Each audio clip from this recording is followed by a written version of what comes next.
Dixo presenta Factor Kaiser con Max Kaiser. Dixo is back. Información trascendente con Max Kaiser. Factor de cambio. Factor Kaiser. Tema número 1. Sin acarreados no voy, dice Claudia ante el vacío del Estadio Azul. Tema número 2. La fiscal de Claudia entrega 99% de impunidad y quiere repetir. Tema número 3. Las mañaneras nunca fueron para informar. Esos son los 3 temas que vamos a ver el día de hoy en el episodio 124 de Factor Kaiser. Hoy es miércoles 25 de octubre, media semana de una semana muy compleja, de una semana llena de batallas políticas entre poderes, entre opciones políticas, y más nos vale que tú y yo estemos muy bien enterados, pero además comprendamos en qué impacta cada uno de estos temas en el presente, pero también en el futuro cercano. Cómo esto va construyendo el camino al 2024. Por eso te agradezco que estés aquí, pero además te pido que me ayudes a copiar este link por todos lados, el de YouTube o el de podcast si solo me escuchas, para que otras personas se enteren y comprendan, para que esta comunidad de mexicanas y mexicanos que queremos ser factor de cambio siga creciendo. Acompáñame a ver las 3 de hoy. Tema número 1. Sin acarreados no voy, dice Claudia ante el vacío del Estadio Azul. El lunes, muy contenta, desde su cuenta oficial de Twitter X, Claudia puso "Mañana nos vemos", citando un tuit de su partido que invitaba a la militancia del Obradorato a un magno evento al Estadio Azul. El primer gran ridículo en la campaña de Claudia ocurrió este martes en la ciudad que ella gobernó desde el 2018, que por años ha sido el bastión principal de Morena, partido que antes llevaba las siglas del PRD. El evento era en el Estadio Azul, ubicado en la alcaldía Benito Juárez, el enclave que gobierna el PAN desde hace más de 20 años y que hoy tiene como alcalde a Santiago Taboada, que es uno de los principales aspirantes del PAN al gobierno de la ciudad en el 2024. Este enorme fracaso es de relevancia nacional, no solo porque muestra claramente la necesidad que tiene Claudia de las estructuras multimillonarias que nos cuestan a todos de Morena, que le llenan con acarreados los eventos, sino también por la crucial disputa por la candidatura a la jefatura de gobierno en Morena, que parece indefinida entre su candidato, el de Claudia García Harfuch, y Clara Brugada. No es chilangocentrismo este análisis. En la definición de uno u otra, se verá si el bastón de mando que le pasaron traía algo de mando o era solo un palo de madera que confirmaba el yugo al que Claudia lleva años sometida. Si ella logra imponer a Omar, podemos decir que tiene algún poder en Morena. Pero si le imponen a Clara, el bastón tenía el mismo poder que una varita de juguete de Harry Potter. Ayer, la estructura de Morena en la Ciudad de México fracasó estrepitosamente en su intento de llevar gente al Estadio Azul, ya no digamos llenar, para echarle porras a la candidata a la presidencia de Morena, quien de último momento canceló su participación. Es decir, prefirió la pena de las fotos del estadio vacío que respetar a los pocos que se acudieron al llamado. La ausencia de Claudia en el templete colocado en el centro del campo fue suplida por Mario Delgado, imagínense, dirigente de Morena, a quien le tocó encarar el enojo de los militantes que sí llegaron al evento. Gracias a una nota de la plataforma Animal Político nos enteramos de que el evento estaba citado a las 5 horas, pero en ese momento el estadio no estaba ni siquiera a un cuarto de su capacidad y había cientos de sillas que se colocaron en el centro del campo que estaban completamente vacías. No hubo porras. Tampoco se hizo la ola. Los presentes se sentaron y esperaron pacientes a Claudia. Cuando los animadores del evento preguntaban ¿dónde está la gente de la Cuauhtémoc, de Iztapalapa, de Tláhuac? Algunos agitaban sus manitas y con sus banderitas gritaban alguna cosa para hacerse notar, aunque después de varias ocasiones dejaron de contestar. Cuando preguntaban por los que venían de la alcaldía Benito Juárez, el silencio era notorio según la nota de Animal Político. Alcaldes y miembros del gabinete del gobierno capitalino, como el secretario de Movilidad, Andrés Layuz, o el titular de la Secretaría de Desarrollo Económico, el expanista Fatlala Abcabani, exdelegado de la Benito Juárez, ocuparon una de las sillas en las primeras filas. En tanto, el aspirante al gobierno de la Ciudad de México, el inefable Hugo López-Gatell, se placeaba entre los militantes tomándose selfies, hágame el chingado favor. Mientras, Clara Brugada y Omar García Harfuch por quienes surgió el encono entre las estructuras locales de Morena, ingresaron por una zona especial y pasaron inadvertidos hasta que se levantaron de sus lugares luego de que se informara que Claudia no llegaría. En el templete, entre otras personas, estaba ya la escritora Elena Poniatowska, la feminista María Teresa Priego, la cantante Eugenia León, los luchadores Tinieblas y El Fantasma, la diputada del Verde Federica Quijano y al centro, con sillas vacías a sus lados, el exaspirante presidencial Manuel Velasco. Es decir, estaba la plana mayor de Morena de la ciudad y Claudia prefirió dejarlos solos, haciendo el ridículo a ellos. Insisto, no es una ciudad cualquiera. No es un territorio dominado por la oposición, es la ciudad que ella gobernó durante 5 años, en la que ha trabajado más de 20 años, en la que ha gastado miles de millones de pesos en su imagen, conciertos, fiestas, movilizaciones, dádivas, contratos a empresarios fieles, permisos de construcción a empresarios que apoyaron su campaña. Este era su bastión y el estadio estaba vacío. Ahí les van 5 conclusiones. 1.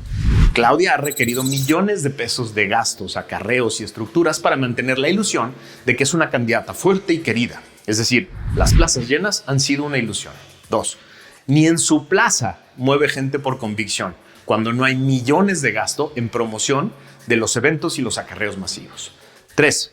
Hay una división tan profunda en el movimiento de López en la Ciudad de México que prefirieron hacerle el vacío a la candidata que enseñar a la contrincante el músculo real que tienen los aspirantes a la Ciudad de México. 4. Este golpe traerá duras consecuencias internas porque Claudia es famosa por sus corajes y por su soberbia. Y 5. López no se va a quedar con el golpe y seguro ya instruyó un despliegue multimillonario de músculo para un evento en la Ciudad de México que le permita decir: ahí está el apoyo masivo a Claudia.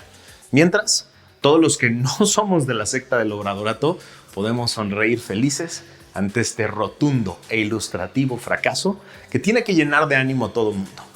El fracaso de ayer, el estadio vacío azul que hasta el Atlante llenaba, sí, ese mismo estadio que hasta el Cruz Azul eventualmente llenó, nos muestra a todos que para el año que entra nada está definido. Y esa es una gran noticia. Tema número 2. La fiscal de Claudia entrega 99% de impunidad y quiere repetir en el cargo. En otra noticia que parece solo relevante para los chilangos, pero que claramente es de relevancia nacional y ahorita les explico, y gracias a un reportaje del portal Animal Político de hoy, nos enteramos de que Ernestina Godoy, la fiscal amiga y consentida de Claudia, quiere estar en la Fiscalía de la Ciudad de México por otros 4 años más, a pesar de que en su gestión al frente de ese órgano ha estado marcada por acusaciones de uso político de la justicia y el índice de impunidad en la capital del país es del 99.1%. Durante la gestión de la señora Godoy como fiscal capitalina, el rezago en la resolución de carpetas de investigación ha incrementado 58.8%. Mientras que se ha privilegiado el uso de la prisión preventiva oficiosa y el índice de impunidad en la capital del país es del 99.1%. ¿Qué quiere decir esto? Ahí te va. Que sin contar la cifra negra, que son los delitos que no se denuncian, de los que sí se denuncian y sí se abre una investigación, la Fiscalía de la señora Godoy solo resuelve 1 de cada 100 asuntos. Sí, de los muy pocos delitos que sí se denuncian, la población que se atreve a denunciar solo puede esperar una probabilidad de obtener justicia en 1 de cada 100 investigaciones que se ponen a disposición de la señora Godoy y de sus empleados. A ver, ¿por qué esto le importa a quienes no son chilangos? Tengo 3 motivos. Ahí te va el primero. El primer motivo es que se trata de la señora que Claudia utilizó abiertamente para todas sus venganzas políticas aquí en la capital contra adversarios de diferentes partidos. Y así tenemos una clara muestra del concepto que tiene la candidata de Morena del papel que deben jugar los fiscales. El segundo motivo es la hipocresía de López y Claudia respecto de aquello que exigieron por años: fiscales autónomos que generan justicia y resuelven asuntos. Sin importar el 99% documentado de impunidad de la señora Godoy, hoy López respaldó a la señora en la mañanera y su reelección, y Claudia presiona a los diputados locales para ratificarla. Así los mexicanos podemos tener perfectamente claro que ninguno de los dos está interesado en la justicia y su visión de las fiscalías ahora es que sean órganos que les aseguren impunidad a los suyos y persigan a los contrincantes políticos. El tercer motivo por el que este asunto es de relevancia nacional es porque nos muestra claramente la importancia de la elección de los senadores en 2024, que son los que ratifican la propuesta del Ejecutivo del Fiscal General de la República, y los congresos locales, que se encargan de ratificar a los fiscales estatales. Así, el año que entra no solo está en juego la presidencia de la República, sino la reconstrucción del aparato de justicia en México. El obradorato ofrece impunidad y venganzas políticas. Al Frente Amplio le corresponde ofrecer autonomía, capacidad, inversión, tecnología y reconstrucción de las fiscalías general y estatales. No podemos vivir en un país en el que el 99% de los casos quedan sin resolver. No podemos vivir en un país en el que el proyecto político del oficialismo ofrece solo fiscalías que trabajan para ellos, fiscalías que trabajan para sus venganzas políticas. Ya lo vimos con el señor Gertz, no solo venganzas políticas, venganzas familiares, y el 99% de los casos sin resolver. La impunidad no puede seguir siendo la norma. El Frente Amplio tiene la gran responsabilidad de construir una gran oferta de reconstrucción del sistema completo de justicia en México para que tú y yo respaldemos esa alternativa. Tema número 3. Las mañaneras nunca fueron para informar. Escribí y estoy grabando el episodio de hoy alrededor del mediodía. Los mexicanos nos levantamos con la angustia de saber qué había pasado con nuestros hermanos de Acapulco. Quienes se torturan a sí mismos viendo o escuchando la mañanera en vivo esperaban un reporte completo de lo que había sucedido en el puerto más famoso de México. Se quedaron con las ganas. López solo dijo que esperaban reportes, que no había ni luz ni comunicaciones y claro, que se solidarizaba con las personas que viven en Acapulco.